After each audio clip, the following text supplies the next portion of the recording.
Hello à toutes, hello à tous et hello à toutes. Je sais, je l'ai déjà dit, mais parce que vraiment mon message va vraiment être tourné vers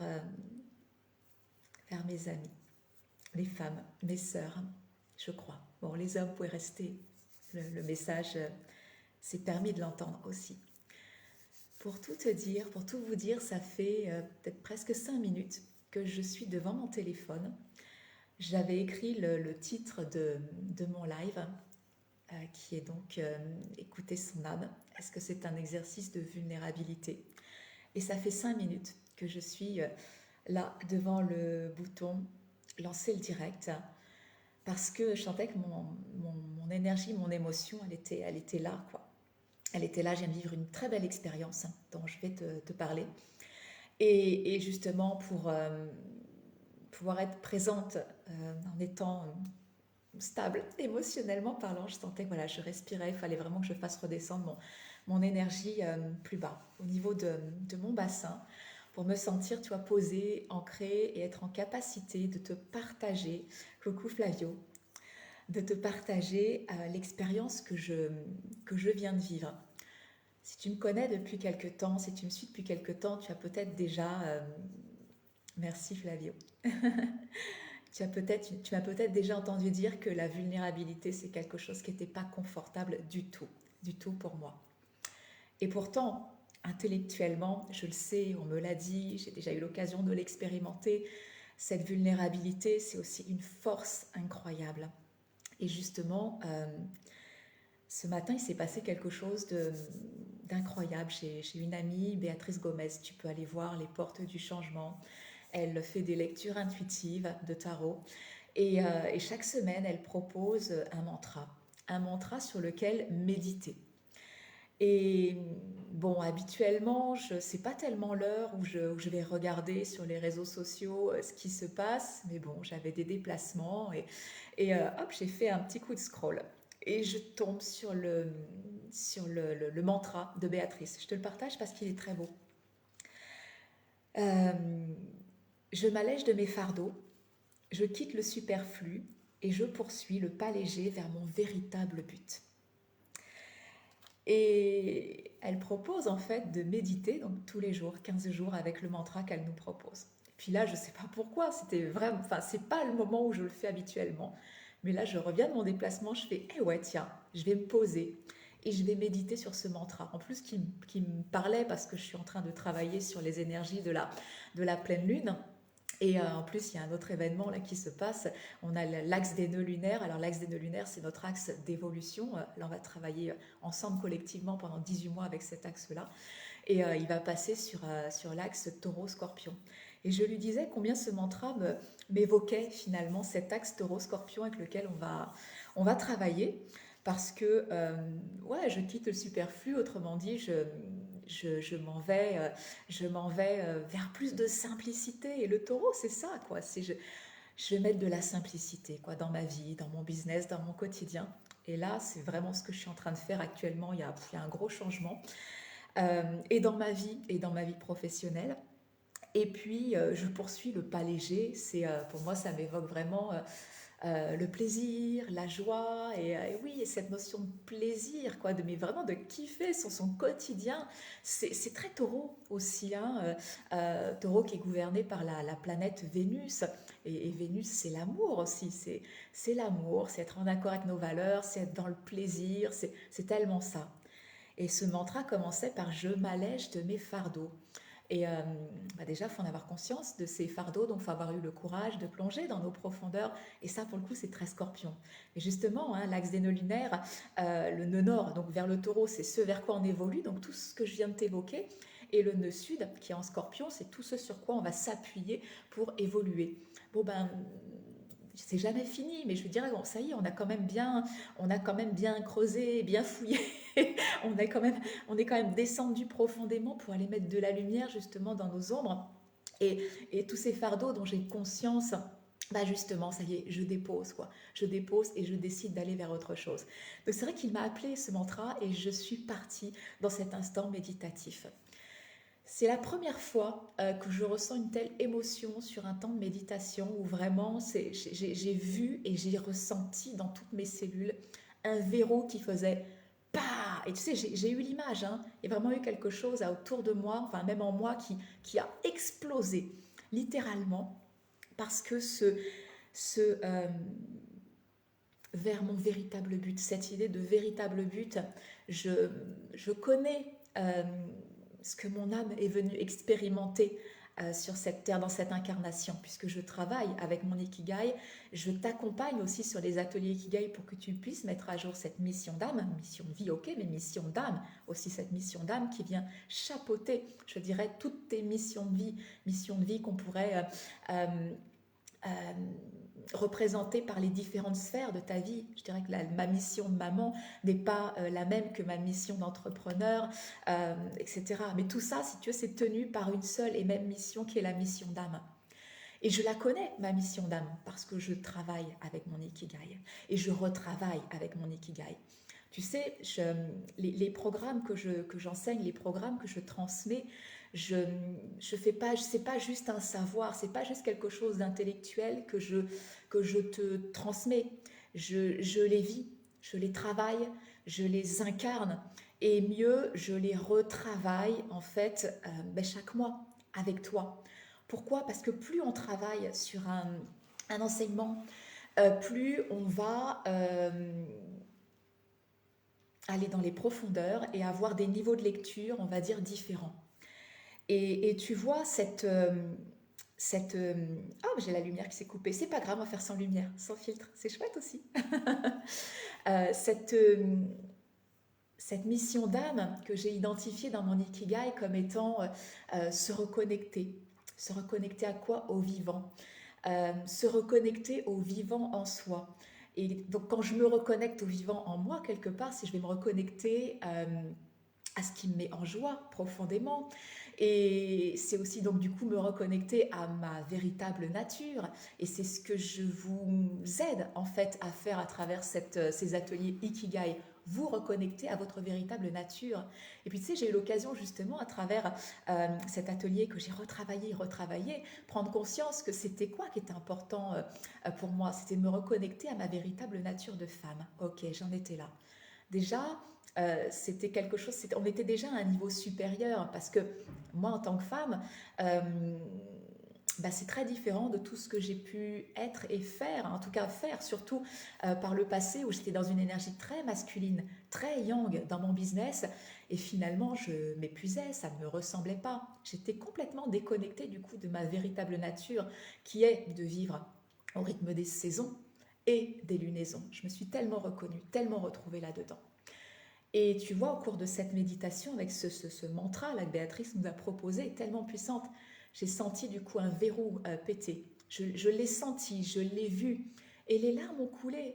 Mais tu sais, des larmes de reconnaissance, de gratitude, de joie, parce que il n'y a pas de hasard dans tout ce que l'on fait, dans le chemin qu'on décide de choisir. Mais parce que j'ai dit oui, me reconnecter à cette nature de femme, c'est tellement plus. En fait, évidemment que ça parle de moi d'abord, mais qu'est-ce qui est important pour moi? Aujourd'hui, clairement, j'ai envie de dire, j'ai envie de vous dire, donc à toutes les femmes qui sont autour de moi, toutes ces femmes merveilleuses qui sont autour de moi, je dis mais sors de ton placard au balai, quoi. Sors de ton placard au balai.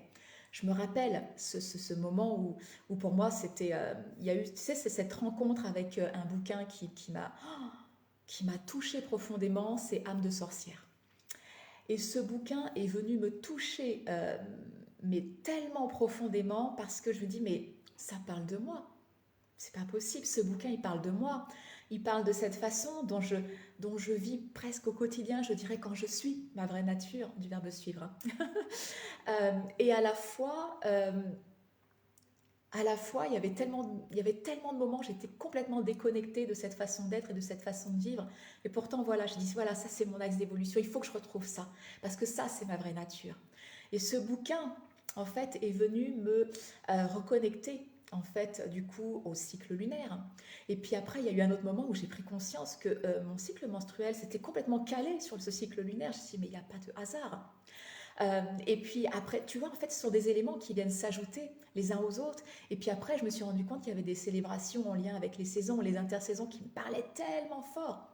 Tellement fort, je dis, mais vas-y, vas-y, célèbre, attrape ça, parce que ça te parle, ça te fait vibrer tellement profondément. Et puis il y a eu ce moment où je faisais en effet tout ça, mais dans l'intimité, quoi. C'était mon jardin secret, c'était mon domaine à moi. Et puis, il y a eu ce moment où j'ai dit, ouais, mais c'est tellement moi ça, j'ai envie de le dire, quoi. J'ai envie de le montrer au monde parce que enfin, j'ai plus envie de me cacher quelque part. J'ai plus envie de me cacher parce que ça demande tellement d'énergie, je dirais, de cacher notre véritable nature. Ça demande tellement d'énergie. Et donc, du coup, cette sortie de placard au balai, c'est un moment de grande vulnérabilité. Tu sais, quand j'ai écrit ce titre, euh, écouter son âme, est-ce que c'est un exercice de grande vulnérabilité? Ça m'a fait penser au complexe du homard.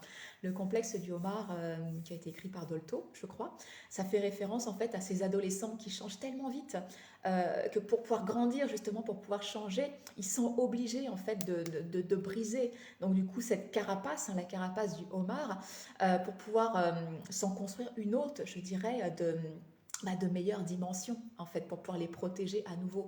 Mais il y a cette phase, justement, où il n'y a plus de carapace, quoi. Il n'y a plus rien qui protège. Et donc, c'est un moment de très grande vulnérabilité. Et tu vois, à chaque fois, finalement, qu'on grandit, qu'on prend conscience de quelque chose qui vient nous toucher, qui vient toucher notre âme, finalement, il y a ce moment de vulnérabilité. Et là, j'en ai touché un très, très fort. Et du coup, tu vois, se reconnecter au vivant en soi, se reconnecter à ce qui nous met en joie, se reconnecter à notre vraie nature de femme. Je me suis rendu compte que c'était encore plus que ça. C'était encore plus que ça. En fait, mon véritable but, évidemment, c'est de faire le job pour moi. C'est de me rappeler aussi toutes les peurs, tous les moments où j'ai tremblé à l'idée de dire, ben oui, je me reconnais dans ces femmes sorcières. C'est de me rappeler comment j'ai dépassé aussi cette peur. Et puis finalement, c'est de me rappeler ce qui s'est passé derrière, qu'il n'y avait rien de grave. Et aujourd'hui, j'ai véritablement envie de dire à toutes ces femmes qui sont appelées, qui ont cette sensibilité à aller dans cette direction, qui sont tellement connectées, je dirais, au vivant. Et ça peut être le monde végétal, ça peut être le monde animal, ça peut être tellement de choses. J'ai envie de leur dire, mais venez, quoi. Venez, c'est bon, vous pouvez sortir en fait du placard au balai. Il n'y a plus rien à craindre. Venez, c'est le moment de montrer en fait votre puissance. Parce que je me suis rappelé, je crois que c'est ça, c'est ces larmes qui ont coulé, c'est que je me suis rappelé cette époque où les femmes, toutes ces femmes sorcières qui ont été brûlées, qui ont été chassées, avant ça, je dirais, elles,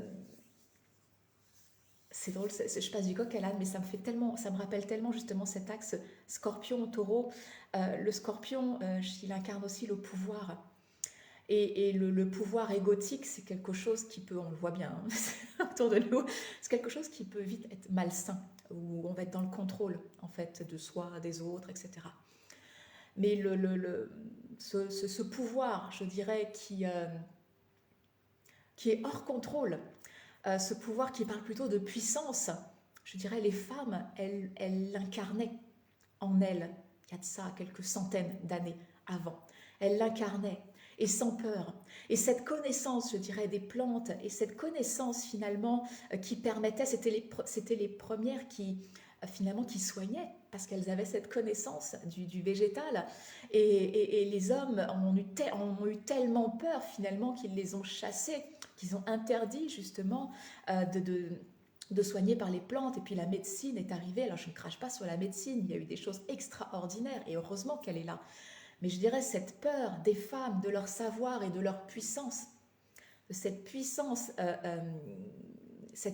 du féminin, ils ont eu tellement peur que les femmes, du coup, ont été chassées, brûlées, torturées. Et que de génération en génération, je dirais, dans nos mémoires cellulaires, on porte cette nécessité, je dirais, pour survivre, de se cacher. Aujourd'hui, il n'y a pas de hasard. Je suis très, très inspirée par des femmes aujourd'hui qui ont craqué le code, par des femmes qui n'ont plus peur, justement, d'être visibles. Et moi-même, je dirais, le seul homme finalement que je suis aujourd'hui qui m'inspire, il a créé la tribu des visibles. Il n'y a pas de hasard. Il n'y a pas de hasard parce que cette visibilité, c'est vraiment une nécessité. Aujourd'hui, il n'est plus nécessaire de survivre, il n'est plus nécessaire de se cacher. Et cette année 2022, je le voyais, je vais l'enregistrer là pour Exploration, le programme mensuel que je propose où on vit au rythme des lunaisons. Je vais l'enregistrer, mais il est vraiment question en fait d'incarner le féminin en nous, d'incarner cette puissance aussi en nous, de ne pas en avoir peur. Parce que là, pour moi, c'est vraiment l'avènement quoi, de cette énergie féminine.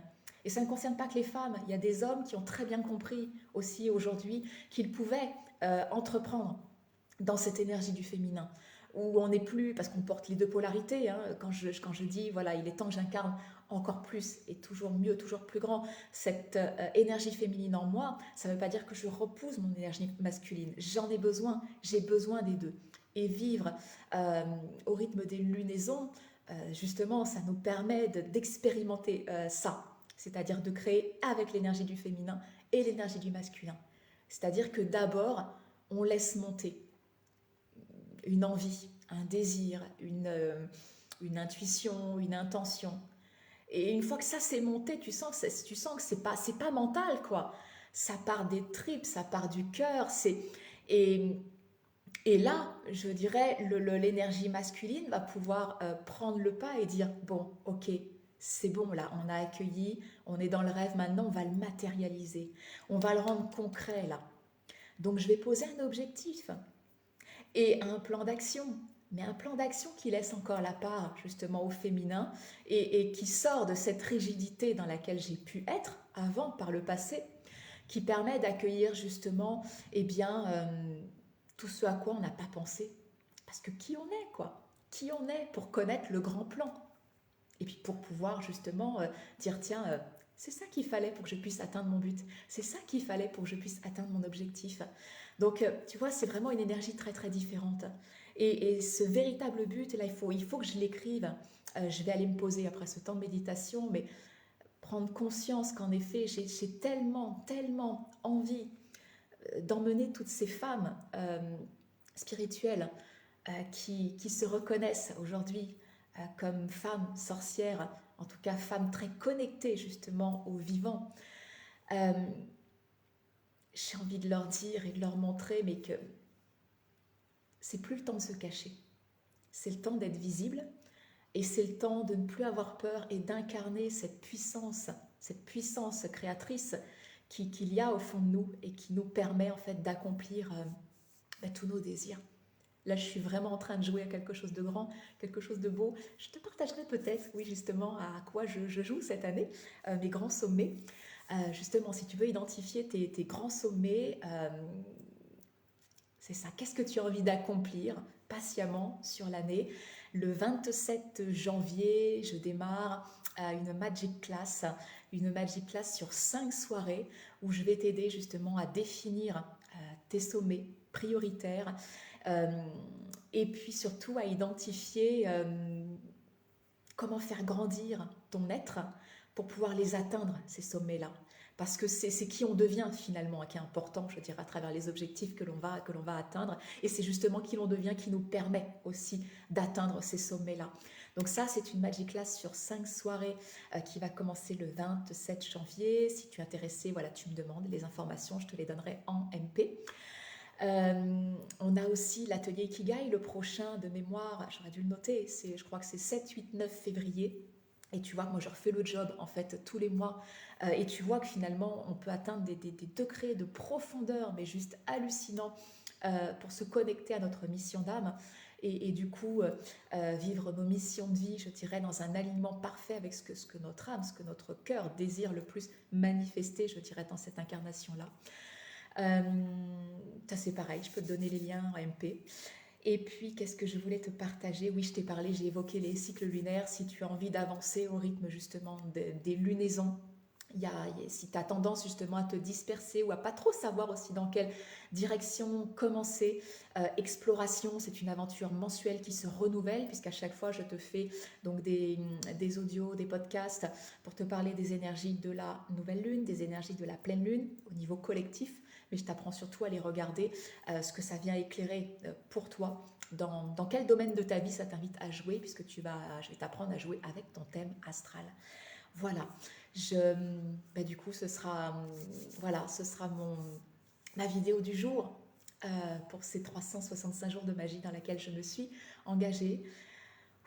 Je suis contente, je suis pas peu fière de moi parce que c'est vrai que mes 5 minutes avant d'avoir allumé la caméra, je me dis oh là là, je vais me mettre à pleurer encore, ça vient toucher quelque chose de tellement fort. Et je me dis waouh, j'ai réussi à trouver l'équilibre, à remettre mon énergie qui était là, tellement émotive. Et j'ai réussi à la redescendre là dans mon bassin. Et voilà, un bel exercice de vulnérabilité où je me rends compte qu'il ne s'est rien passé de grave. Allez, je vais recommencer. La femme Flavio est là. Oui, Flavio, je t'embrasse très fort.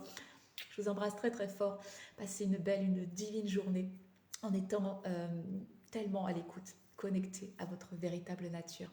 Et n'ayez pas peur, voilà, d'incarner, de montrer votre puissance, c'est ce qui vous rend unique. De toute façon, on a tous besoin les uns des autres. Vous voyez, là, c'est Béatrice qui a contribué aujourd'hui avec son mantra puissant. Je lui ai fait un petit vocal pour la remercier parce que on n'a jamais conscience en fait de la puissance de nos toutes petites actions que l'on fait. Pourquoi? Parce qu'on est dans le plaisir, on est dans la joie et souvent on est dans l'amour aussi de soi. Mais du coup, on ne se rend peut-être pas compte à quel point on peut être dans l'amour aussi des autres en posant ces petites graines qui sont une contribution pour nous et qui sont aussi une contribution pour le monde. Pas pour tout le monde, mais pour une part du monde, pour cette partie du monde qui avait besoin d'entendre, d'attraper ce message à ce moment-là. Et vous voyez comment on grandit en fait tous ensemble. Je vous embrasse très fort. Je vous souhaite une belle journée.